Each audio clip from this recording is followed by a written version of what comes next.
Tuhan, berbicaralah lagi kepada kami masing-masing di tempat di mana kami berada, dalam keberadaan kami masing-masing.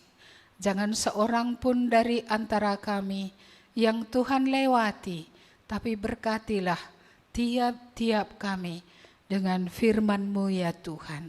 Kiranya Engkau menolong hamba-Mu menyampaikan kebenaran dalam kelemahan fisiknya. Dan Tuhan juga menolong setiap kami oleh Roh Kudus supaya sungguh firman-Mu boleh mencapai apa yang Tuhan kehendaki. Terpujilah Engkau Allah kami, di dalam satu nama Yesus kami berdoa dan bersyukur. Amin. Silakan duduk Bapak Ibu. Ini minggu kelima di bulan Oktober, gak terasa ya. Di bulan September, ya saya pikir sudah masuk Oktober. Oktobernya minggu depan atau 2 hari lagi, iya. Tidak terasa, rasanya kok tahun 2023 itu masih kemarin ya. Ternyata ini 3 bulan lagi tahun ini berlalu. Tambah tua saya. Kalian juga? Kupikir kalian tambah muda, aku aja yang tambah tua. Iya ya, semua bertambah usia ya. Tiap hari satu hari menuju pulang gitu ya. Gitu ya. 1 hari lebih cepat lagi.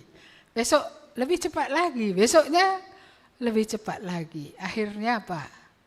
Selesailah sudah segala derita. Di mana? Di bumi. Tapi kalau nggak bertobat sampai setelah mati pun menderita juga ya. Ya, jangan sempat bagian yang itu ya. Baik, mari kita melihat Alkitab kita. Hari ini kita akan melihat Kisah Para Rasul pasal 16. Ayat yang ke-19, ayat 19 sampai 34. Agak panjang konteksnya. Tapi saya ingin nanti kita fokus kepada keluarga. Mari kita lihat Kisah Para Rasul 16 ayat 19 sampai 34. Tema kita hari ini keselamatan seisi rumah. Saya bacakan, demikian firman Tuhan. Ketika tuan-tuan perempuan itu melihat bahwa harapan mereka akan mendapat penghasilan lenyap, mereka menangkap Paulus dan Silas, lalu menyeret mereka ke pasar untuk menghadap penguasa. Setelah mereka membawa keduanya menghadap pembesar-pembesar kota itu, berkatalah mereka katanya, orang-orang ini mengacau kota kita ini. Karena mereka orang Yahudi dan mereka mengajarkan adat istiadat yang kita sebagai orang Rom tidak boleh menerimanya atau menurutinya. Juga orang banyak bangkit menentang mereka. Lalu pembesar-pembesar kota itu menyuruh mengoyakkan pakaian dari tubuh mereka dan mendera mereka. Setelah mereka berkali-kali didera, mereka dilemparkan ke dalam penjara. Kepala penjara diperintahkan untuk menjaga mereka dengan sungguh-sungguh. Sesuai dengan perintah itu, kepala penjara yang paling tengah dan Sesuai dengan perintah itu, kepala penjara memasukkan mereka ke ruang penjara yang paling tengah dan membelenggu kaki mereka dalam pasungan yang kuat. Tetapi kira-kira tengah malam, Paulus dan Silas berdoa dan menyanyikan puji-pujian kepada Allah, dan orang-orang hukuman lain mendengarkan mereka. Akan tetapi terjadilah gempa bumi yang hebat, sehingga sendi-sendi penjara itu goyah. Dan seketika itu juga terbukalah semua pintu dan terlepaslah belenggu mereka semua. Ketika kepala penjara itu terjaga dari tidurnya dan melihat pintu-pintu penjara terbuka, ia menghunus pedangnya, hendak membunuh diri, karena ia menyangka bahwa orang-orang hukuman itu telah melarikan diri. Tetapi Paulus berseru dengan suara nyaring, katanya, "Jangan celakakan dirimu, sebab kami semuanya masih ada di sini." Kepala penjara itu menyuruh membawa suluh, lalu berlari masuk dan dengan gemetar tersungkurlah ia di depan Paulus dan Silas. Ia mengantar mereka keluar sambil berkata, "Tuan, Tuan, apakah yang harus aku perbuat supaya aku selamat?" Jawab mereka, "Percayalah kepada Tuhan Yesus Kristus dan engkau akan selamat, engkau dan seisi rumahmu." Lalu mereka memberitakan firman Tuhan kepadanya dan kepada semua orang yang ada di rumahnya. Pada jam itu juga kepala penjara itu membawa mereka dan membasuh bilur mereka. Seketika itu juga ia dan keluarganya memberi diri dibaptis. Lalu ia membawa mereka ke rumahnya dan menghidangkan makanan kepada mereka. Dan ia sangat bergembira bahwa ia dan seisi rumahnya telah menjadi percaya kepada Allah. Sampai sedemikian jauh pembacaan firman Tuhan. Bapak Ibu yang dikasihi Tuhan, kalau kita melihat tadi awal mula adanya suatu penderitaan yang dialami oleh Paulus dan Silas, itu adalah oleh karena dia menolong seorang perempuan yang dirasuk oleh roh jahat, yang selama ini bernujum, yang dia membaca nasib orang seperti itu. Sebenarnya kelepasan perempuan ini merugikan siapakah? Seharusnya itu tidak merugikan siapa-siapa. Tetapi kita melihat tadi di sini ada orang yang merasa dirugikan. Siapa yang merasa dirugikan? Tuan-tuan, artinya orang-orang yang selama ini memanipulasi, menggunakan perempuan ini untuk mendapat keuntungan secara materi. Karena mereka akan kehilangan penghasilan, itu membuat mereka tidak senang. Jadi kita melihat uang adalah segala-galanya bagi orang yang menggunakan perempuan ini untuk mendapatkan keuntungan, untuk mendapatkan uang. Ya. Jadi kita melihat tadi di sini bagaimana mereka adalah orang-orang yang berpengaruh sehingga mereka bisa mempengaruhi pembesar kota. Apakah karena mereka telah menjadi kaya, mereka bisa mempengaruhi pembesar kota untuk turun loh ke bawah untuk melihat. Lalu bukan hanya melihat. Tanpa pengadilan Paulus dan Silas bajunya dibuka dan didera, dicambuk seperti itu. Ini kan apa ini? Ini apa suatu daerah yang tanpa hukum? Tapi tentu tidak, karena ada sebuah negara Roma pada waktu itu. Tentu ada hukum yang berlaku di tiap wilayah. Dan kita tahu bahwa kota ini, kota Filipi adalah tempatnya Eropa hari ini. Pada waktu itu merupakan jajahan Roma. Itu bukan wilayah orang Yahudi.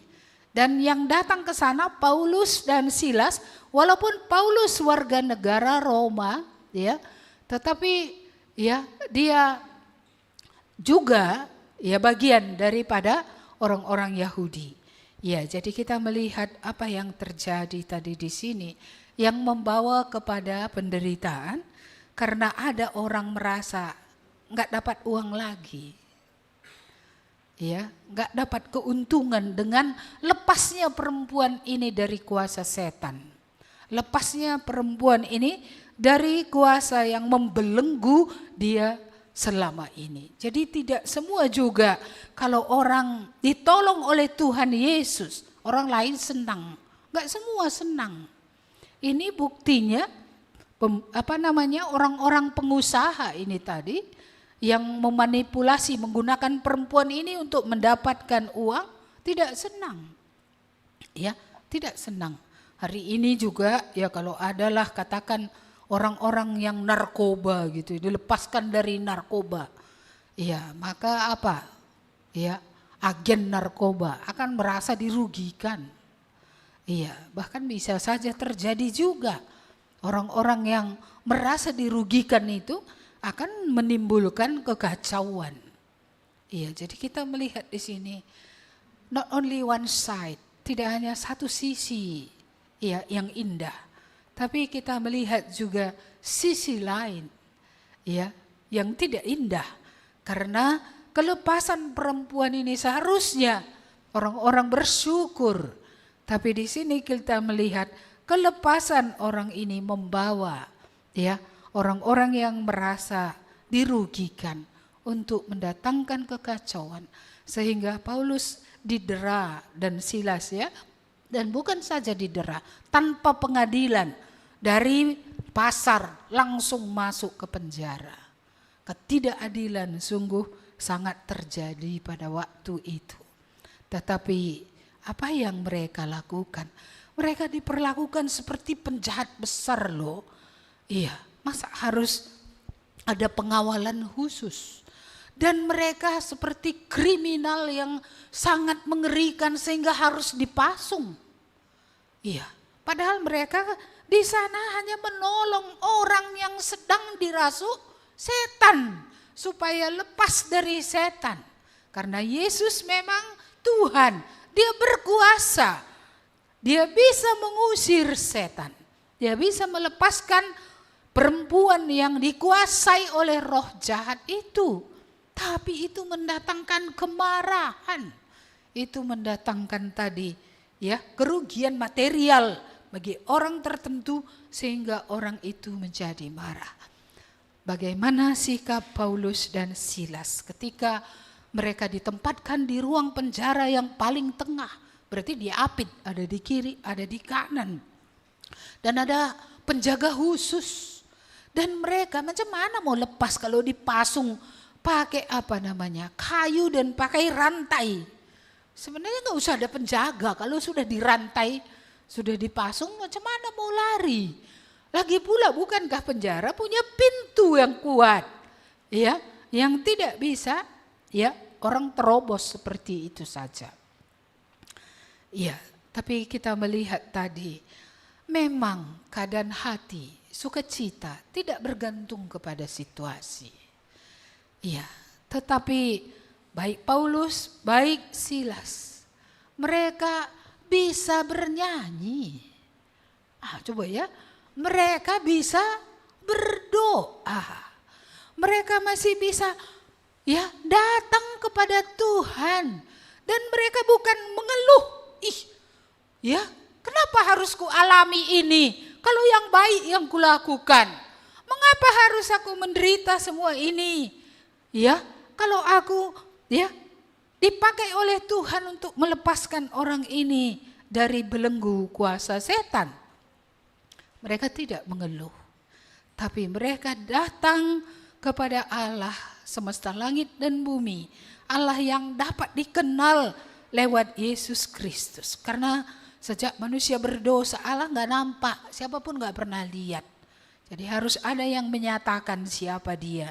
Itulah sebabnya Allah Tritunggal itu ya pribadi kedua menyatakan diri ke dalam dunia. Supaya manusia dunia yang tidak mengenal Allah bisa mengenal Allah yang tidak kelihatan itu. Ya, seperti yang berulang kali saya sampaikan. Kalau ada 7 ya makhluk putih semua bilang aku Allah. Bagaimana kita tahu yang mana yang benar? Kalau kita menyembah Allah yang salah, habislah kita. Ya, habis karena tidak akan ada pertolongan untuk kita, untuk kekekalan, untuk pengampunan dosa. Tidak ada. Oleh karena itulah Allah yang benar memberikan ya Yesus Tuhan datang ke dalam dunia supaya dunia yang sudah buta, sudah tidak melihat Allah yang benar, bisa melihat Allah yang benar. Jadi tadi di sini kita lihat mereka berdoa, mereka menyanyi. Iya. Kalau kita menderita kita ngapain ya? Halo, ada orang? Kalau Bapak Ibu menderita ngapain? Nangis? Hah?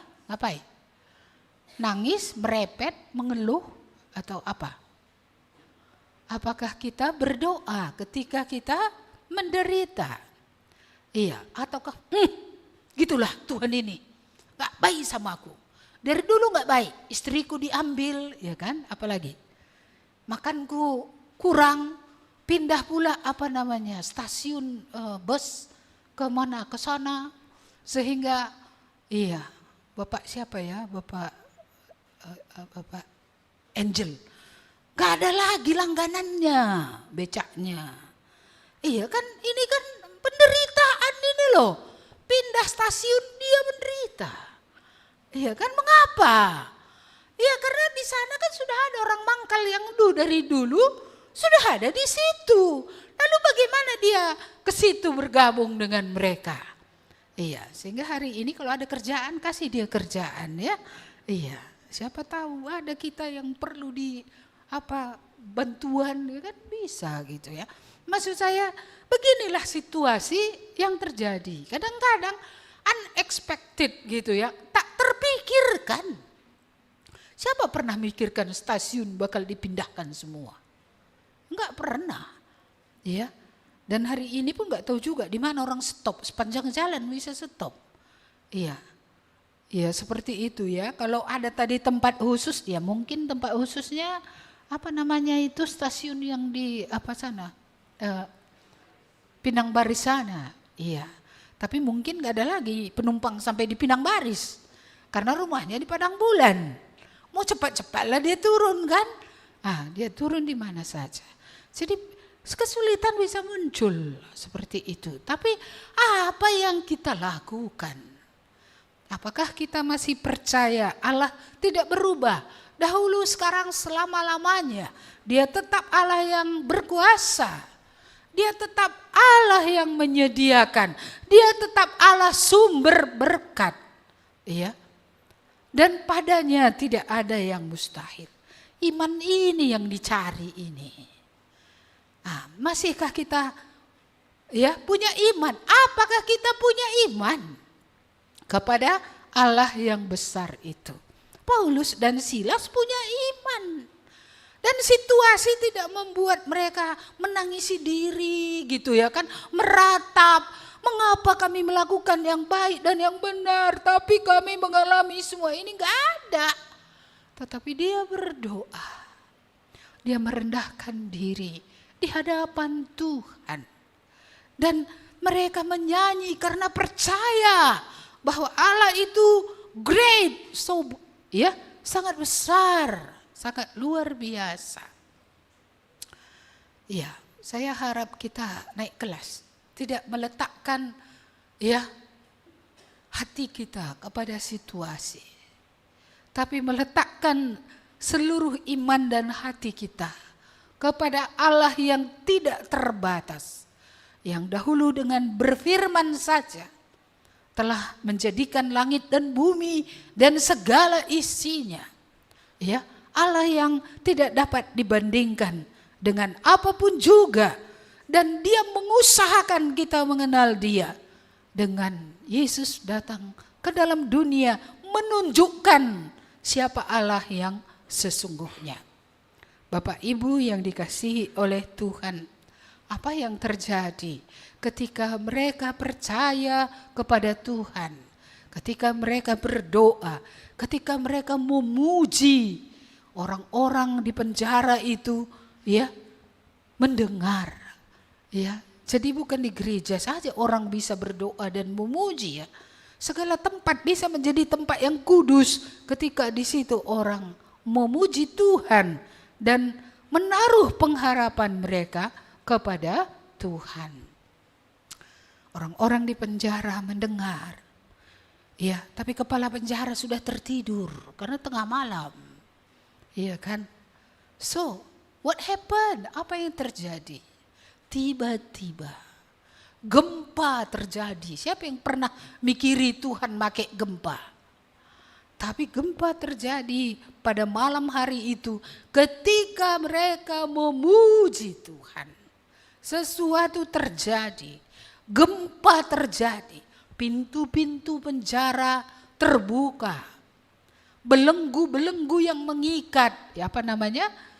Besi-besi apa? Rantai-rantai besi, pasungan ya, yang mengikat ya, yang membelenggu Paulus dan Silas lepas.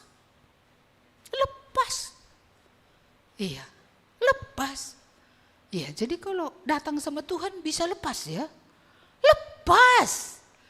Ya, sehingga wah, tentu ketika kepala penjara bangun dia jadi deg-degan. Oh, habislah aku ini. Mati aku. Ya, pembesar kota ya akan menghukum aku karena tidak dapat menjaga penjara dengan baik. Narapidana ada yang lari, maka dia mengambil keputusan. Mengambil apa? Pisau. Untuk apa? Membunuh dirinya sendiri. Lebih takut dia sama pembesar kota daripada ya, daripada mempertimbangkan tentang nyawanya. Iya, sehingga dia mengambil keputusan bunuh diri. Tapi sebelum dia membunuh diri, inilah pekerjaan miracle yang dilakukan oleh Tuhan. Paulus berbicara, jangan celakakan dirimu. Kami semua masih di sini. Coba, gak ada yang lari, kesempatan kan gempa bumi. Lari menyelamatkan diri, kesempatan itu loh. Tapi gak ada yang lari. Iya, kami semua masih ada di sini. Iya, lalu dia mencari suluh. Suluh itu kayaknya kayak obor gitu ya. Lampulah kita bilang ya, untuk melihat benar nggak mereka masih ada di situ. Ya, ibarat senter, disenteri lah ya kan. Diobori mukanya itu nampak, iya betul masih ada di sini. Kan nggak mungkin. Kok bisa ya kesempatan untuk melarikan diri dari penjara ada, tapi mereka tidak lari. Mereka tetap ada di situ. Disinilah saya melihat luar biasanya Allah itu untuk menjangkau orang. Siapa yang pernah terpikir? Ya, gempa bumi. Ya, pintu-pintu penjara yang terbuka. Orang-orang yang dipasung yang terlepas. Semua keadaan Allah di atas semua itu untuk menyelamatkan kepala penjara. Kadang-kadang kita putus asa dengan keselamatan orang. Buat begini nggak jalan, buat begini nggak jalan. Kadang-kadang ya kami pun hamba Tuhan ini mau give up juga ya. Sudahlah nggak bisa ini. Entah lakin pilih di Batam. Kan kadang-kadang muncul gitu ya. Entah yang nggak dipilih Tuhannya ini. Di PA kan sudah. Ya kan, pelayanan pribadi sudah. Dihotbahi dari mimbar sudah terlalu sering, udah bosan, udah capek dengarnya. Ya kan? Sehingga kadang-kadang bisa dalam hati kita, is it worthy gitu ya? Apakah ini semua berharga? Saya kadang-kadang dicobai dalam hal itu ya. Berharganya semua ini gitu. Yang dilakukan ini.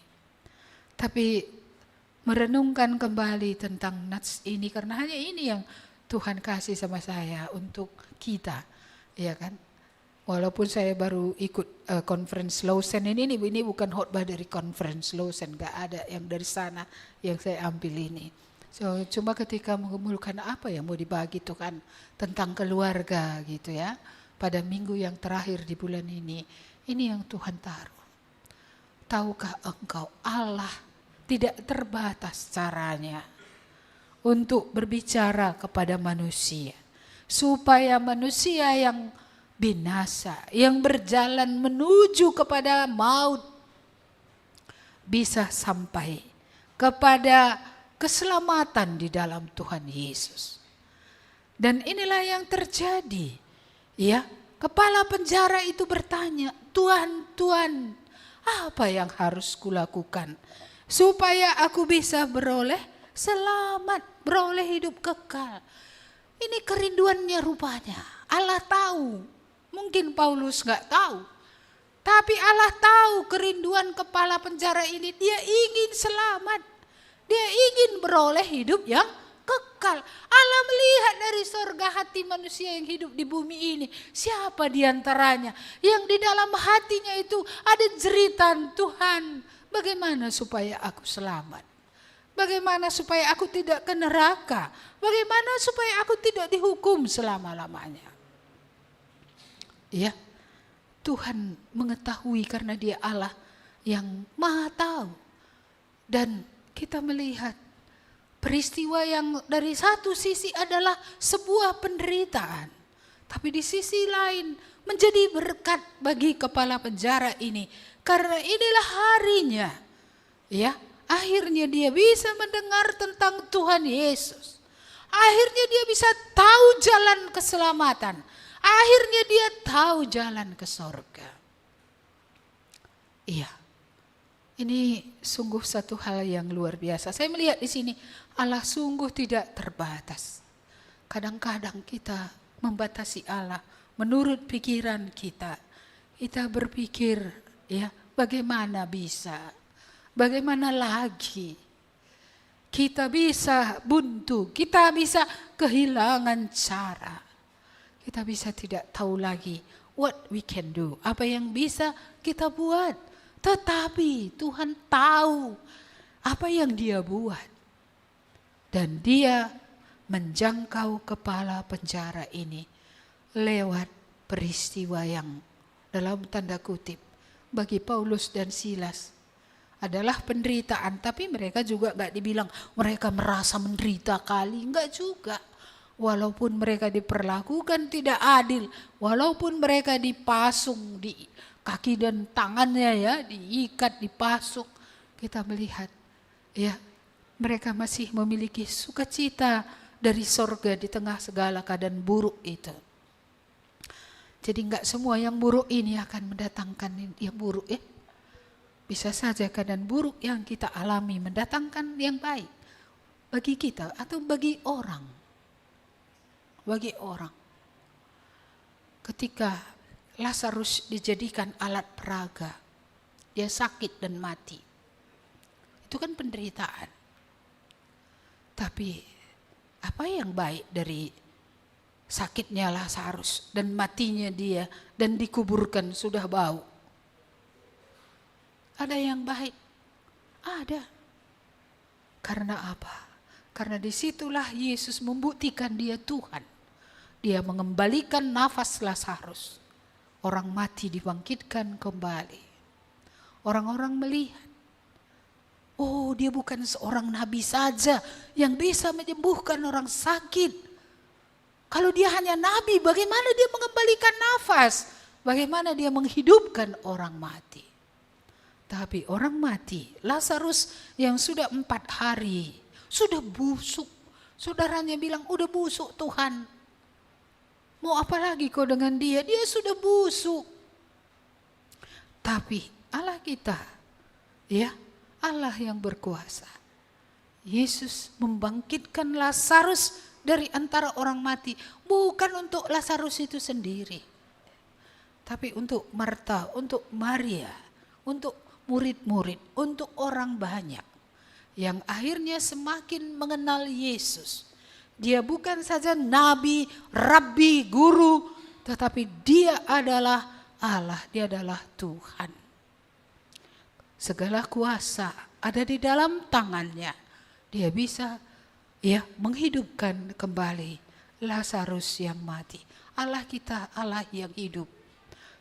Ya, Allah kita Allah yang hidup. Yesus memang pernah mati, tapi Dia tidak mati selama-lamanya. Tetapi Dia bangkit dari antara orang mati. Dia memberikan kehidupan. Pada waktu Dia hidup, Dia memberi kehidupan pada Lazarus, pada pemuda di Nain, kepada anak daripada yang di bait Allah itu. Ya. Tetapi puncaknya dia sendiri dibunuh, dia mati. Tapi siapa yang pernah bangkit dari antara orang mati? Tentang kebangkitannya ini banyak orang sangsi, bahkan kematiannya. Karena dia orang baik, kenapa dia mati? Kalau dia bukan orang yang benar, tidak ada gunanya dia mati. Karena kematian orang berdosa nggak bisa menolong orang lain. Tapi Yesus tanpa dosa, dia mati. Ya, dan kematiannya berguna. Karena kematiannya menggantikan kita. Dia membayar lunas hutang dosa yang harus kita tanggung, sudah ditanggungkan kepadanya. Dan dia tidak ada di dalam maut selama-lamanya. Dunia kematian tak dapat menahan dia, iblis tak dapat menahan dia, segala kuasa yang ada tidak bisa menahan dia dari kubur. Dia bangkit dari antara orang mati. Dan ada saksi mata, bukan murid saja. Kalau murid saja orang bilang bisa kong kali kong. Tapi ada 500 saksi mata di mana dia menampakkan diri kepada mereka setelah kebangkitannya di berbagai kota.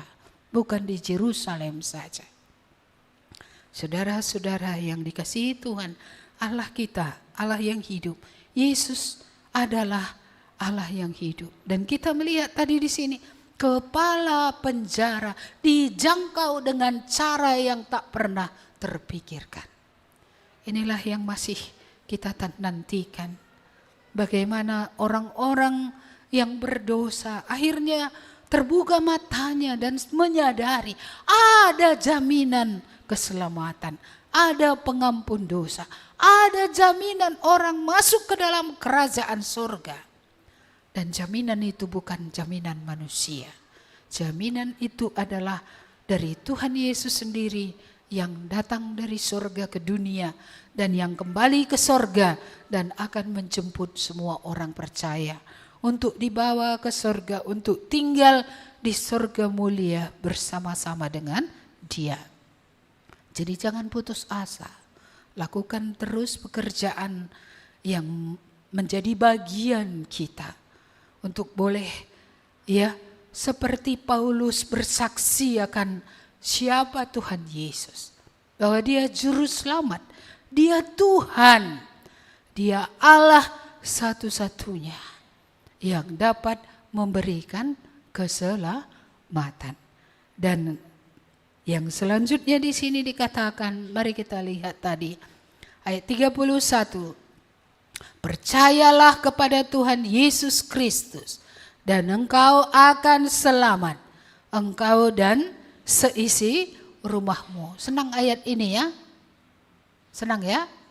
Senang ayat di bawahnya? Senang ya? Mari lihat ayat di bawahnya.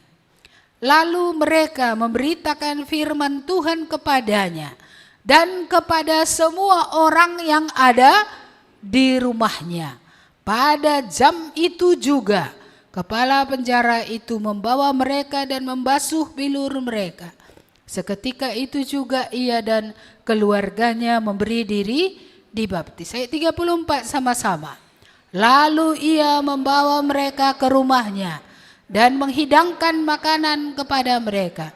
Dan ia sangat bergembira bahwa ia dan seisi rumahnya telah menjadi percaya kepada Allah.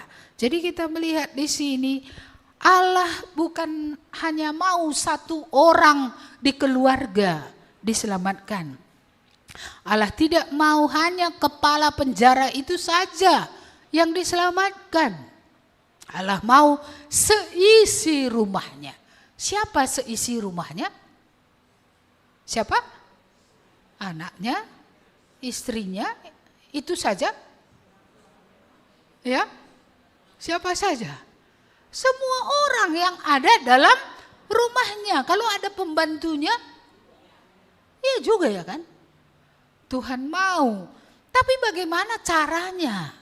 Supaya dia dan seisi rumahnya bisa sampai kepada sorga. kepada hidup yang kekal. Paulus dan Silas memberitakan Injil kepada mereka. Kita yang sudah menjadi percaya memberitakan Injil kepada seisi rumah kita. Kalau kita nggak didengarkan, bagaimana? Itulah gunanya retreat. Itulah gunanya Bible Camp. Itulah gunanya saudara menelepon. Tolong ya bagi firman Tuhan di rumahku. Karena bisa saja kita yang dipakai, tapi bisa juga orang lain yang dipakai. Bisa saja, ya, entah ada guru sekolah minggu dipakai, entah ada majelis yang dipakai, entah ada hamba Tuhan dipakai, atau orang percaya yang awam, ya, yang katakanlah mereka nggak berjabatan, tapi mereka sudah selamat, mereka juga bisa dipakai. Setiap orang bisa dipakai oleh Tuhan. Setiap orang percaya tentunya. Kalau nggak bertobat macam mana pula mau dipakai? Nanti kayak kena raun Kaban Jahe lah. Medan katanya. Dia di mana? Kaban Jahe lah, keliling-keliling. Itu kena raun. Iya, tapi kalau orang yang sudah percaya, sekecil apapun imannya, entah baru pun dia diselamatkan, dia bisa menyaksikan siapa Yesus itu. Sehingga lewat dia orang lain mendengar. Apakah sulit menginjili ya? Sehingga malas sekali orang menginjili. Sulitkah? Enggak, karena teman, aku ada ayat jadi berkat sama aku. Mau dengar enggak? Kan gampang ya kan? Atau teman, aku ada loh pengalamanku, kamu mau dengar atau enggak? Kalau enggak katanya enggak usah. Enggak apa-apa kok. Iya, kalau enggak mau dia tunggu sampai dia mau. Kalau belum mau jangan paksa. Kau dengar ya, mau tidak mau kau dengar. Aku disuruh mau tidak mau memberitakan, ya enggak usah. Hormatilah kemerdekaan orang, masuk neraka itu pun merdeka kok. Kalau saudara pilih masuk neraka, saya mau bilang apa? Bu, aku nggak mau ke surga. Bu, surga saja sudah nggak suka aku katanya. Selamat jalan ke neraka. Tapi siapa tahu saat kelam hidup ini, karena saat kelam tadi kepala penjara ini sudah di sini tadi apanya kan pisaunya. Saat kelam itu dia bisa mendengar. Tapi apa perlu sampai pisau dulu di sini baru dengar? Kurasa nggak perlu lah ya kan? Iya, ketika kita masih enak bernapas ini, belum masuk rumah sakit, belum pasang infus, ya, kan bisa enak di situ dengar. Ini gimana ya? Ini aku belum tahu tentang ini. Iya, saudara, ketika saya gak lepas-lepas dari dosa, tahu apa doa saya? Tuhan, tolonglah saya supaya saya mau lepas. Karena ada kalanya, masanya dulu ya, masanya. Saya nggak mau lepas dari semua dosa. Saya hanya mau lepas dari dosa-dosa tertentu. Tapi ada dulu lama di situ. Ya, di tempat itu, di bagian itu, kan saya perlu berdoa kalau saya sendiri tidak mau. Tuhan buatlah aku mau lepas. Baru nanti kalau udah ada dalam hati ini, aku mau lepas, tapi aku nggak berdaya. Naik doanya. Tuhan lepaskan aku. Gak berdaya aku melepaskan diri dari hal ini. Tuhan punya kuasa untuk melepaskan. Ia punya, gempa aja bisa membuat orang lepas dari belenggu. Kita bisa dilepaskan oleh Tuhan dari belenggu apapun yang pernah kita di situ. Kita bisa dilepaskan oleh Tuhan. Jadi seisi rumah tadi mendengar. Ini kadang-kadang ikut buat anak andu, les dia. Ya kan? Ikutlah anak andu camp. Lagi jalan-jalan lah kami, inilah kesempatan kami ke Parapat mandi-mandi. Ya bukan salah ke Parapat mandi-mandi, bikinlah jadwalnya jangan tabrakan. Kan gitu ya kan? Jadwalnya jangan tabrakan. Iya, selagi waktu masih ada. Karena waktu ini masalah, bukan milik kita. Ada nanti waktunya tidak bisa lagi. Jadi seisi rumahnya. Jadi kamu dulu menyampaikan kalau kamu sudah diselamatkan. Kepala penjara ini kayak mana mau menyampaikan sama isi rumahnya, dia pun belum. Baru hari itu didengarnya dalam Tuhan Yesus ada keselamatan. Siapa yang percaya kepada Tuhan Yesus Kristus ya diselamatkan. Baru hari itu. Dan dia enggak egois juga ya, biar aku aja dulu selamat. Nanti istriku belakangan gitu ya kan. Anak-anakku pun nanti dulu gitu ya kan, seisi rumahnya. Kari saja aku lebih.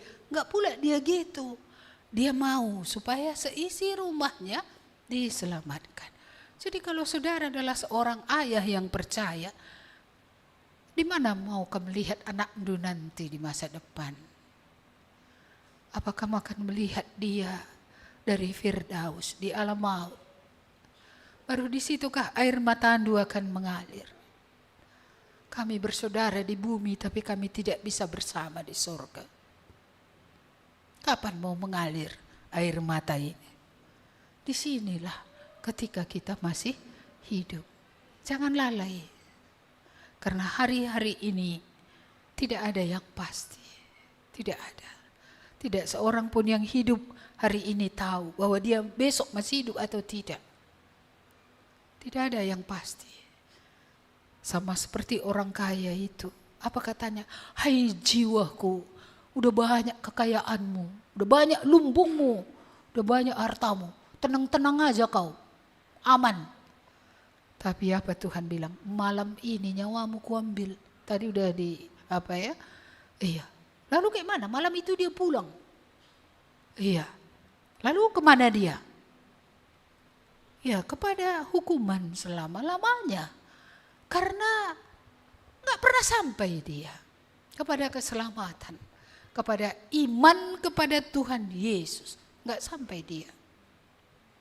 Mungkin dia pernah mendengar nama Yesus. Cerita Yesus sudah banyak dia dengar. Tapi tidak ada imannya. Tidak sampai dia transaksi ya. Menerima Yesus dalam hidupnya. Tuhan yang menjadi raja dalam hidupnya. Tidak sampai di sana. Ya, tidak sampai dia kepada dosa ini menghalangi kita masuk surga. Tidak mungkin dosa kita lebih sedikit dari kebaikan kita. Lebih sedikit, gak mungkin ya? Pasti lebih banyak. Iya. Satu dosa pun sudah mengeluarkan Adam dan Hawa dari Taman Eden. Apalagi lebih dari satu dosa. Upah dosa adalah hukuman, adalah maut. Gak bisa orang masuk ke dalam surga dengan dosa. Syukurlah ada Yesus yang bisa membasuh dari dosa. Puji Tuhan, kepala penjara ini selamat. Dan bersama-sama dengan dia, orang-orang di rumahnya. Tidak dia paksa loh. Mereka memberi diri mereka. Mereka percaya. Dan memberi diri untuk dibaptiskan. Dengan baptisan itu mereka mengakui bahwa mereka bertobat dari hidup mereka yang lama. Baptisan sebenarnya hanya lambang. Tapi ketika percaya itulah terjadi pembaharuan itu. Bagaimana hati orang berbalik kepada Tuhan. Bagaimana hati orang benar-benar ya arahnya sudah berubah. Dulu kepada kegelapan, kepada dunia. Tapi ini kepada Tuhan Yesus. Kepada kekekalan, kepada sorga. Jadi seisi rumahnya diselamatkan. Jadi jangan klaim-klaim ini. Tuhan bilang, percayalah maka engkau akan selamat. Engkau dan seisi rumahmu. Tapi tetap baca ayat di bawahnya. Injil harus diberitakan kepada seisi rumahnya. Supaya seisi rumah itu dapat percaya, dapat diselamatkan. Allah tidak pernah puas kalau kita sudah diselamatkan sendiri di rumah kita. Allah mau kita membawa orang sekitar kita, keluarga kita, tetangga kita, siapapun itu, ya, kepada keselamatan. Siapa yang bisa dipakai Tuhan? Siapa saja. Tukang ngejual ikan bisa dipakai Tuhan. Jangan lupa, 4 murid Yesus hanya apa? Penjala ikan. Mereka dipakai? Dipakai. Jangan bilang, oh sekolah teologi ya dulu baru dipakai. Training dulu baru dipakai. Iya kan? Enggak. Siapa saja bisa dipakai. Siapa saja. Jadi petani bisa dipakai. Petani bisa, kenapa tidak? Sambil nyangkol cerita. Kalau gosip, kamu gosipkan tentang Tuhan Yesus saja lah. Gak usah lagi gosip tetangga. Tetangga kita itu sampahnya dibuang ke situ gitu ya kan. Ini kan apa namanya? Kalau orang keren hari ini bilang energi negatif katanya. Jadi dia mempengaruhi orang menjadi negative thinking. Kita nggak mengenal istilah seperti itu ya. Tapi mari kalau mau gosip, mau ngomong gitu ya. Memang gosip istilahnya negatif banget dia. Tapi coba gosip positif. Kayak mana gosip positif? Ya cerita tentang siapa? Tuhan Yesus. Itu aja digosipin. Tuhan Yesus itu mengampuni dosa. Tuhan Yesus itu bangkit dari antara orang mati. Tuhan Yesus bawa ke sorga, enak ya. Itulah petani bisa ceritakan, pedagang bisa ceritakan. Jangan cari duit aja kamu. Iya, kalau duit ini udah taunya Tuhan kamu cari itu. Ya, dan Tuhan mau berkati. Tapi Tuhan mau, carilah dahulu kerajaan Allah. Itu maksudnya bukan bertobat saja. Tapi apa yang menjadi kepentingan Tuhan, mari itu kita utamakan. Maunya jualan ini selain cari duit untuk bisa cukup, Injil juga harus jalan. Adanya orang sekali seminggu kampeakan atau mari nak ada lasangan laku binagantai lalaku. Baca Alkitab kita dulu yuk sebentar, kan bisa ya 20 menit. Supir bisa dipakai, kenapa tidak? Bisa, ada orang duduk sebelahnya kan? Iya, seperti itu. Bagi yang ringan-ringan aja dulu. Yang nanti tidak dikeluarkannya pisaunya, dipotongnya gitu kan. Ya biasa-biasa saja, cerita biasa-biasa. Marilah yang letih, lesu dan beban berat. Tuhan bilang, aku beri kelegaan. Semua orang sudah letih, lesu ini. Sudah berbeban berat. Kita cerita, ada orang yang bisa kasih kelegaan. Siapa saja bisa loh, ibu rumah tangga, lansia pun bisa. Ya, di Lausanne Conference itu ada 25 kelompok. Aku bingung pilih mana. Ada satu kelompok menarik, tapi nggak bisa aku masuk kedua kelompok. Yaitu kelompok orang tua. Kenapa menarik? Karena rupanya umur orang di Eropa, di Jepang dan di beberapa tempat semakin tinggi. Kalau dulu kan sudah 100 gitu, sekarang sudah mulai naik umur orang di atas 100. Pensiun 60, 65, lalu 40 tahun lagi ngapain dia? Ini kan topik yang menarik. Mau diapai orang tua ini? Pensiun sudah kerjaannya di pekerjaan lama nggak ada. Lalu dia mau ngapain? Kalau di negara orang lain kan dia kalau nggak ada lagi penghasilannya kan dia nanti ditanggung negara. Di negara kita ini mana ada orang ngasih orang lansia makan? Ya kan nggak ada gaji lansia. Oh lansia adalah warga negara dikasih 600.000 per bulan. Nggak ada itu. Orang miskin memang dapat tapi lansianya bukan karena lansia karena miskin bisa dapat ya. Entah 300.000, entah 600.000 per 3 bulan. Jadi itu topik menarik, tapi sayang saya nggak bisa ikut itu karena saya sudah pilih UPG. Itu orang-orang yang belum dijangkau. Itu yang saya pilih. Bagaimana kita bisa berperan menjangkau orang yang tak terjangkau di dunia ini. Karena saya tetap ingat kalau Yesus belum akan datang, sebelum dari tiap suku ada yang masuk surga. Tapi kalau dari tiap suku sudah ada masuk surga, walaupun belum semua mendengar, itu tugas itu sudah selesai.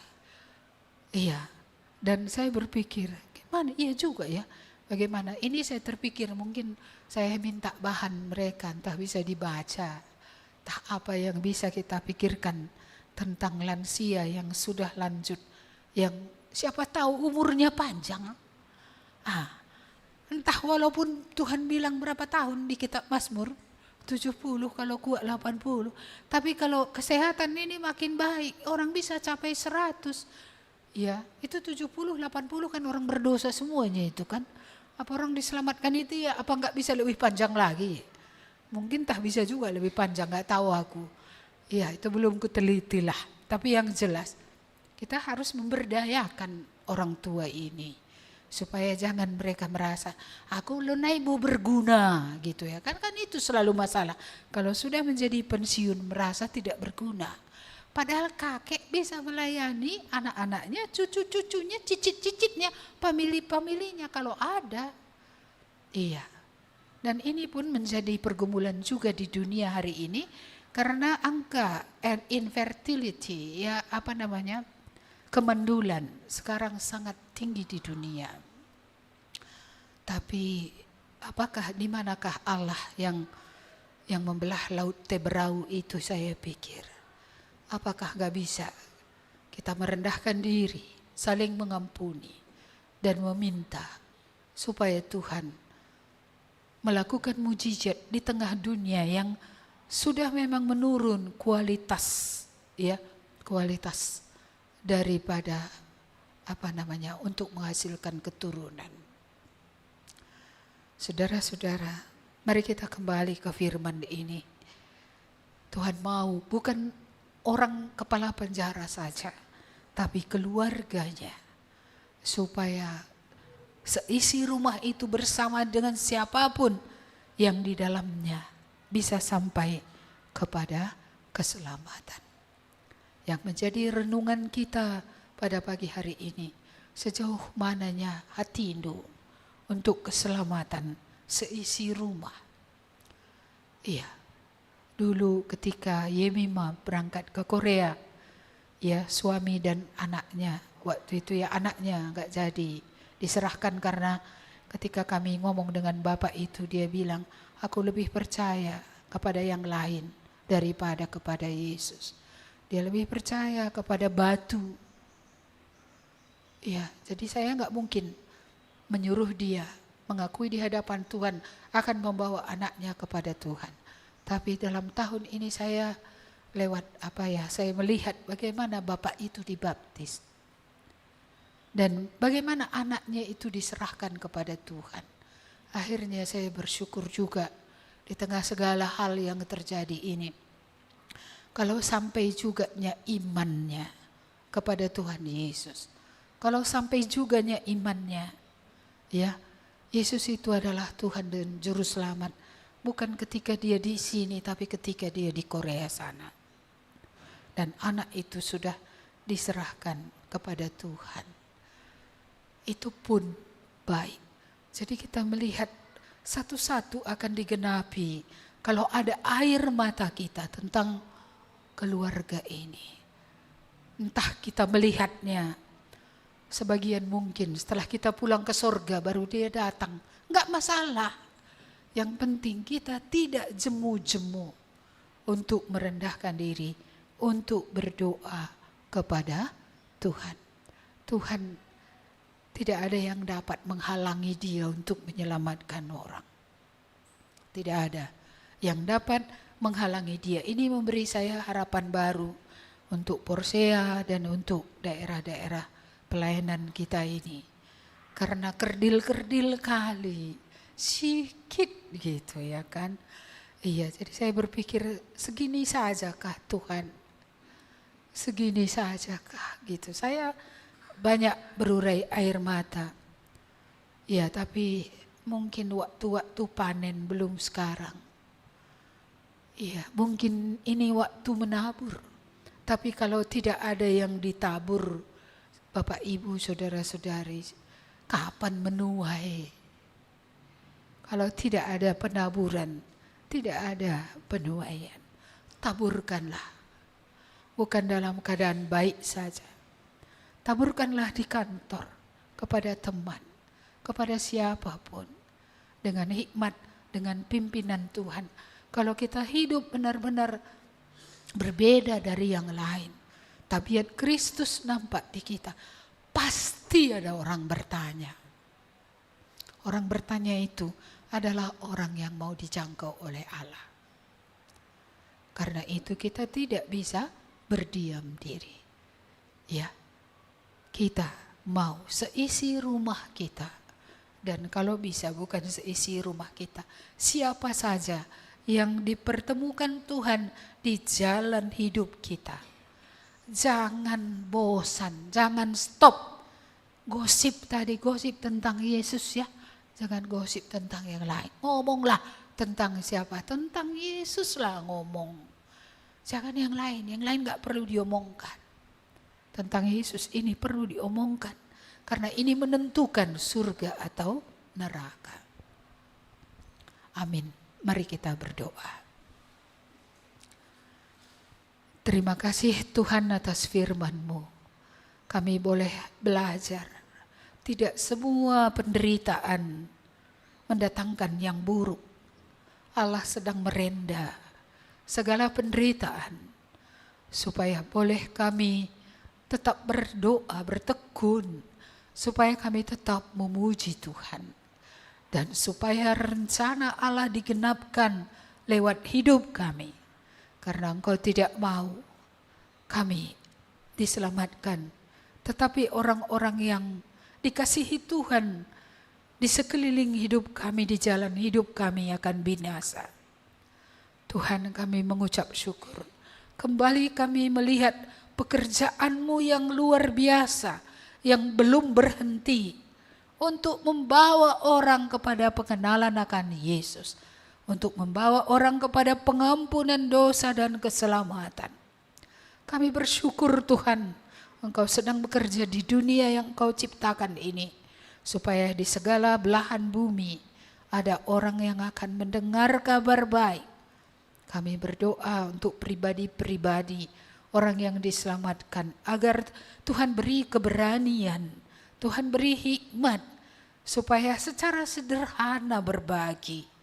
Dan kami juga berdoa, supaya Tuhan sendiri yang bekerja dengan cara-cara yang tak terpikirkan oleh kami.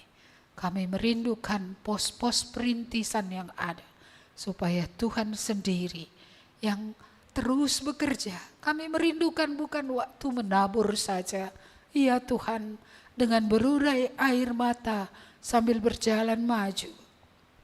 Tapi kami merindukan waktu-waktu panen. Izinkan kami melihat buah apa yang dikerjakan, agar itu juga menghiburkan kami.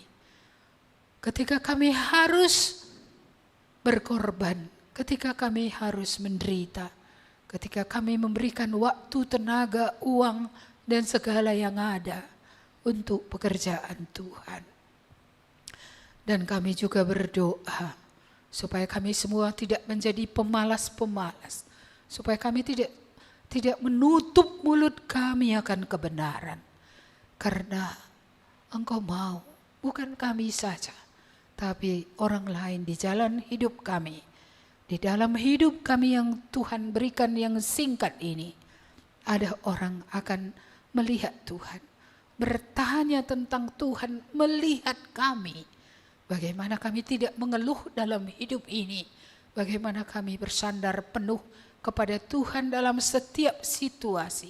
Hal-hal yang membuat orang tertarik untuk melihat Yesus, untuk mengenal Yesus.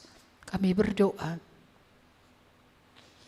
supaya kami bukan saja kekurangan perkataan, tapi kami tidak kekurangan keindahan sikap hidup, di mana orang bisa melihat Tuhan di dalam kami. Mari Tuhan, berkatilah kami semua. Dan hamba-Mu berdoa jikalau masih ada di antara yang hadir dalam ibadah hari ini, belum mengalami pengampunan dosa, belum mengalami keselamatan dari Tuhan.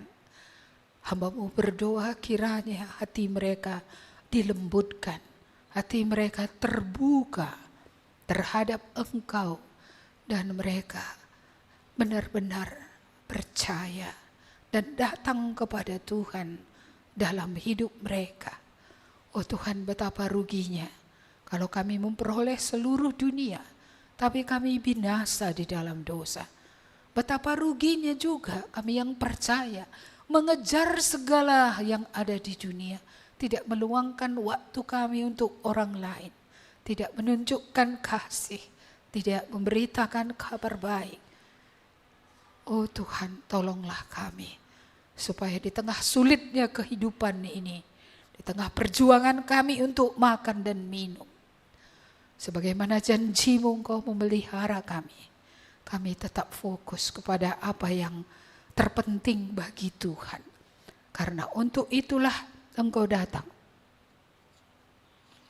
Engkau datang supaya kami boleh diselamatkan dan sebanyak mungkin diselamatkan sebagaimana yang Tuhan harapkan.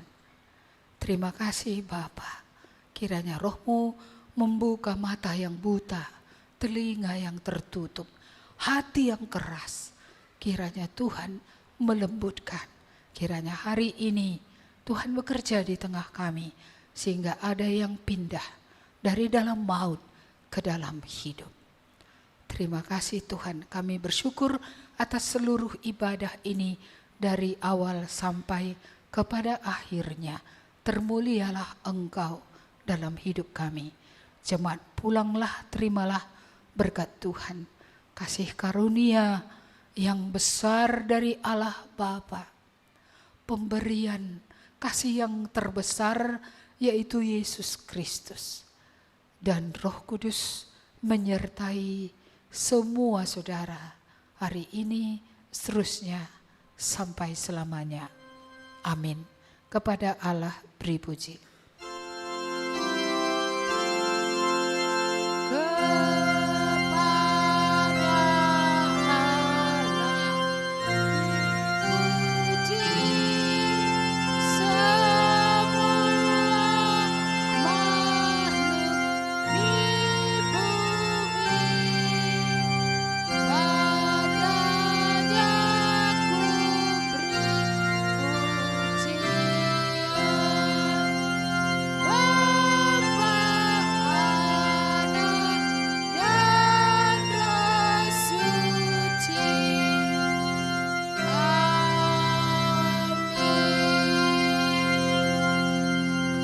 Amin.